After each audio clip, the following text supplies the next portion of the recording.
अगर भगवान भूत अधिपति भगवान शंकर का स्मरण कर कर, पंचाक्षर मंत्र का स्मरण कर कर अगर आप पूजन में बैठ रहे हैं, लक्ष्मी पूजन कर रहे हैं, तो ये पक्का है अगर हमसे कुछ त्रुटि हो भी गई तो भगवान भोलेनाथ उसको क्षमा कर देंगे। और माता से निवेदन करना, हे लक्ष्मी मैया, हे वैभव लक्ष्मी, हे माता अष्टलक्ष्मी, हे माँ संतान लक्ष्मी, धान्य लक्ष्मी, वैभव लक्ष्मी, प्रतिष्ठा लक्ष्मी, यश लक्ष्मी, कीर्ति लक्ष्मी, आरोग्य लक्ष्मी, संतान लक्ष्मी, हे माँ ऐसी कृपा करिए, आप हमारे घर से रुष्ट होकर ना जाइएगा। ये घर, ये परिवार, ये सब आपका है, सब आपका, ये किसी दूसरे का नहीं। मां पूजन करते समय माता लक्ष्मी से जरूर कहें, मां 4 साल हो गए, 2 साल हो गए, ये 2 वर्ष जो ये कोरोना महामारी में गए हैं, ये वर्ष जो बेकार निकल गए हैं, मां हो सकता है आप हमसे रुष्ट हो गई हो, पर आज क्षमा मांगकर अपने घर में आप प्रवेश करिए। मां आइए हमारे घर में, आप पधारिए। मां महाराज कितना सुंदर संवाद है। एक साहूकार की बेटी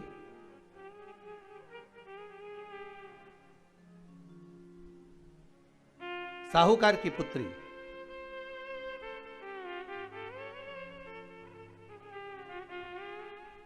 पीपल के वृक्ष के नीचे, बेलपत्री के वृक्ष के नीचे, आंवले के वृक्ष के नीचे प्रत्येक अमावस्या को दीप लगाने जाती थी। उसका नियम था।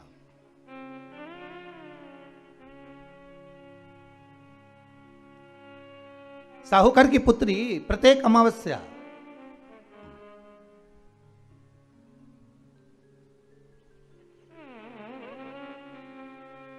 तीन दीप, एक बेलपत्री के नीचे, एक आंवले के नीचे, एक पीपल के नीचे लगाने जाते। महाराज आज नारायण ने कृपा कर दी। और क्या कृपा करी कि आज सरस्वती, पार्वती और लक्ष्मी तीनों इन वृक्षों के नीचे जाकर विराजमान हो गई। पार्वती मैया तो पहले से ही बेलपत्री के नीचे है,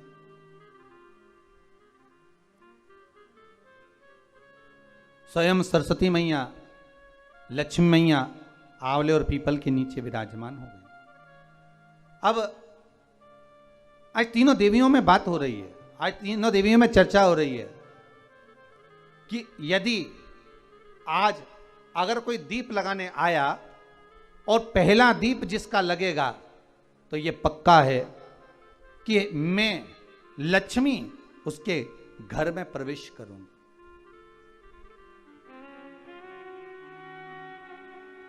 सरस्वती जी बोली, जो पहले बार दीप लगाने के लिए प्रथम में आएगा मैं उससे अपनी सहेली बना लूंगी, उसको अपनी मित्र बना लूंगी। पार्वती जी बोली, जो प्रथम दीप लगाने आएगा, पार्वती जी कहती हैं मैं भगवान शिव से कहकर उनका कल्याण करवा दूंगी। अब ये साहूकार की बेटी, वो साहूकार जो कहने का तो साहूकार था, धन पूर्व में बहुत था, पर अब इसके पास में कुछ भी नहीं बचा था। देखिए सुख दुख तो जीवन में चलता रहता है। आज सुख है, कल दुख है, फिर दुख है, फिर सुख है, ये जीवन में चलता रहता है। भगवान ने दिया, हो सकता है पूर्व में आपके पास में खूब धन होगा, वैभव होगा, सत्ता होगी, फैक्ट्रियां भी होंगी, दुकान भी होगा, धंधा भी होगा, पानी भी होगा, सब कुछ, सारी सत्ता आपके पास में होगी, पर समय की घड़ी किसने देखी है साहब? कौन देखा घड़ी को, कौन देखा पल को? इसीलिए कहते हैं ना, बार बार कहते हैं, तेरा पल पल बीता जाए, मुख से जप ले नमः शिवाय, ओम नमः शिवाय, ओम नमः शिवाय। बड़ी मुश्किल से मिलता है। घड़ी, पल, समय, नक्षत्र कब बदल जाए किसको मालूम है? आज साहूकार के जीवन में था साहूकार कहने का, पर धन नहीं था, वैभव नहीं था, सब समाप्त हो गया था, कहीं पैसा चले गया, लग गया। महाराज बेटी ने वही दीप तैयार करे। दीपावली की अमावस्या नहीं थी, पर दूसरी जो अमावस्या थी, उस अमावस्या पे उसने दीप लगाया। जैसे दीप लगाया, 3 देवियों ने आवाज लगाई, अरे सखी सुनो तो। साहूकार की बेटी बोली, किसकी आवाज आ रही है? अरे सखी सुनो तो। सखी ने कहा, क्या बात है? आवाज आई, 3 सुंदर स्त्रियां, बड़ी सुंदर युवती बनकर, सुंदर आभूषण वस्त्र पहनकर बैठी हुई थी। एक ही जगह पर तीनों बैठी हुई हैं। इसी को त्रिवेणी कहते हैं महाराज। जो त्रिवेणी का जो वृक्ष होता है, उसमें 3 त्रिवेणी का जो वृक्ष होता है, उसमें दिए लगाने का बड़ा महत्व होता है, तो इसी को त्रिवेणी कहते हैं। तीनों बैठी हुई थी। अब तीनों बैठी, आवाज लगाया, हम आपको सहेली बनाना चाहते, सखी बनाना चाहते, आप हमारी सहेली बनेंगी? अब इस साहूकार की बेटी को लगा, ये तो बहुत पैसे वाली दिख रही हैं, धनपति दिख रही हैं, और मैं तो गरीबड़ी, और ना जाने में अगर इनकी सखी बन गई तो फिर इनको क्या मुझे देना पड़ जाए, कोई भरोसा है? इसलिए शास्त्र कहता है कि मित्र भी बनाओ तो सोच समझ कर बनाओ। मित्र भी बनाओ तो सोच समझ कर बनाना। ज्यादा धनपति मित्र बन गया तो मन में आएगा कि जब ये घर आएगा तो इसको घृत का भोजन तो कराना ही पड़ेगा, घी का भोजन तो कराना ही पड़ेगा। इसलिए मित्र भी बने तो ऐसा बने कि जो आपके सम्मुख में हो, उसको धन और वैभव से मतलब ना हो, उसको सत्ता से मतलब ना हो, आप उसको केवल आप से मतलब, आपकी मित्रता से मतलब। साहूकार की बेटी ने कहा, मैं आपको कल बताती हूं, मेरे पिताजी से पूछूंगी मैं आपको मित्र बनाऊं कि ना बनाऊं। ठीक है, चलिए घर पहुंची। पिताजी, मुझे 3 सखियां मिली हैं, एक सरस्वती है, एक पार्वती है और एक लक्ष्मी है। अच्छा, पीपल, आंवला और बेलपत्र तीनों वहां विराजमान। अच्छा, क्या कह रही हैं? सखी बनाना चाहती है। पिताजी ने कहा, बन जाओ सखी, सखी बनने में दिक्कत क्या है, बनो। अब दूसरी अमावस्या पे जब वो गई और जाकर उसने कहा कि मैं आपकी सखी बन सकती हूं, तीनों प्रसन्न हो गईं।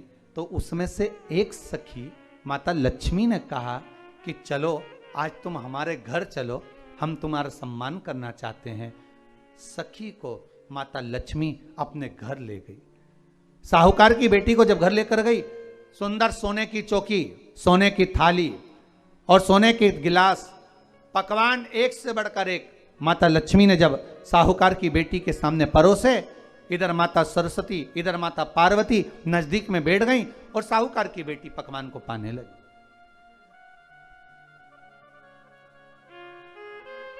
साहूकार की बेटी पकवानों को पा रही है, भोजन ग्रहण कर रही है। अब भोजन करने के बाद साहूकार की बेटी चली गई। अब जाते से ही माता लक्ष्मी जी ने कहा, सुनो सखी, अगली जो अमावस्या आ रही है, आपको मालूम है वो कौन सी अमावस्या है? नहीं। कहा, दीपमालिका, दीपावली की अमावस्या, आपको मालूम है? ओहो, पर एक बात हम आपको कहें। लक्ष्मी जी बोली, एक बात हम आपको कहें। हाँ बोलिए। हम चाहते हैं इस अमावस्या को आप हमारे घर आई हो, अगली अमावस्या को हम आपके घर आना चाहते हैं, क्या आप हमें बुलाएंगी? सखी ने कहा, साहूकार की बेटी बोली, अगर आपका मन है आने का तो आप आओ, मना नहीं है। साहूकार की बेटी हूं मैं। लक्ष्मी जी ने मन में सोचा, ठीक है, तैयारी करो। आज साहूकार की बेटी घर पहुंची तो पिताजी ने पूछा, बेटी आज बहुत देर हो गई तुझे आने में, कहां रह गई थी तू, कहां रह गई तू? बेटी कहती है, 3 सखियों के घर गई थी, आने में देरी हो गई, पर मेरी सहेली माता लक्ष्मी जी कह रही हैं कि अमावस्या के दिन मैं तुम्हारे घर में आऊंगी। तो पिताजी ने कहा उसमें क्या दिक्कत है, तैयारी करो। तो पिताजी घर में अपने खाने के लिए तो कुछ नहीं, तो माता लक्ष्मी को क्या खिलाएंगे। कई लोग कहते हैं कि दीपावली पे ना तो हमारे यहाँ घी है, ना हमारे यहाँ तेल है, ना हमारे यहाँ कपास है, ना हमारे यहाँ पर मिठाई बन रही है, ना हमारे यहाँ अच्छे वस्त्र हैं, हम क्या पहने माता लक्ष्मी को रिझाने के लिए। परशु महापुराण की कथा कहती है अगर आपका भरोसा, आपका विश्वास, आपकी दृढ़ता परमात्मा के चरणों में लगी है तो परमात्मा लक्ष्मी पूजन की व्यवस्था भी वही कर कर देगा कि लक्ष्मी जी का सम्मान कैसे करना, आदर कैसे करना है। घर में बच्चों का विवाह होता है, टेंशन आपको होता है, परमात्मा पर छोड़ दो, भगवान विवाह कराने वाला होगा, भगवान पाणिग्रहण संस्कार कराएगा, भगवान व्यवस्था करेगा, क्योंकि जन्म उसी ने दिया है तो मृत्यु भी वही देता है, जन्म उसी ने दिया है तो पाणिग्रहण संस्कार भी वही करा देता है। क्यों सोचना। साहूकार ने कहा बेटी तू इतनी जल्दी हिम्मत हार गई कि तेरे घर में कुछ नहीं है।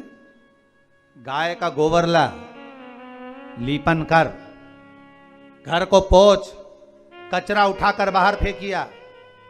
पिताजी घर में तो कचरा भी नहीं है कि जिसका प्रयोग करा जाए,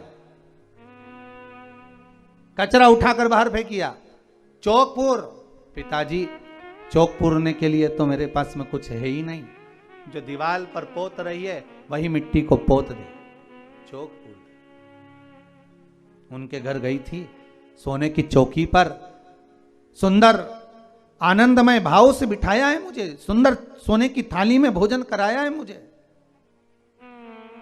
अब मैं क्या दूं। पिताजी कहते हैं अगर लक्ष्मी आपकी सहेली अगर आ रही है, बड़ी धनपति है, तो व्यवस्था भी वही करेगी। अब लक्ष्मी तो जाने की तैयारी में, सरस्वती उनके साथ जाने की तैयारी में, पर माता पार्वती नहीं गई। माता पार्वती ने कहा आज मैं नहीं जाऊंगी। क्यों?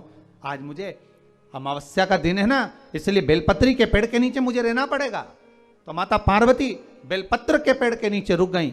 अब ये दोनों जाने के लिए तैयारी करी, लक्ष्मी और सरस्वती जाने लगी, साथ में उन्होंने गणेश जी को ले लिया, रिद्धि सिद्धि को ले लिया और साहूकार के यहाँ जा रही हैं। जैसे ही साहूकार के यहाँ जा रही थी, इतनी देर में माता पार्वती को लगा कि इसके पास में जिमाने के लिए, रखने के लिए कुछ नहीं है। माता पार्वती ने एक चील का रूप लिया और उड़ती हुई एक राजकुमारी के हार को, रतन जड़ित हार को लेकर मां पार्वती गई और साहूकार के घर में उस फेंक दिया।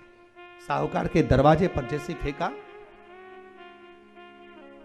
बेटी ने झाड़ू लगाते समय देखा कि कचरा, ये हार कहां से आ गया। पिताजी को दिखाया, अल्लाह मैं जाऊं, और साहूकार लेकर गया हार को।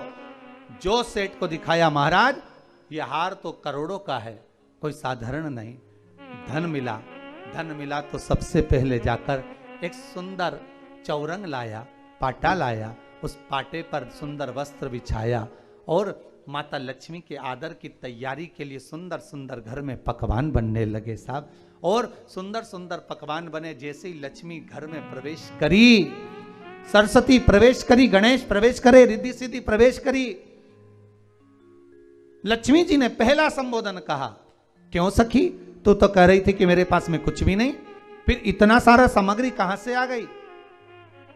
सखी कहती है मेरे पिताजी कहते थे जिसके मंदिर में दिया लगाया है, जिस वृक्ष के नीचे दिया लगा कर आई है, जहां जिस देवता को पूछ कर आई है, विपदा की घड़ी में वही देवता आकर खड़े होते हैं।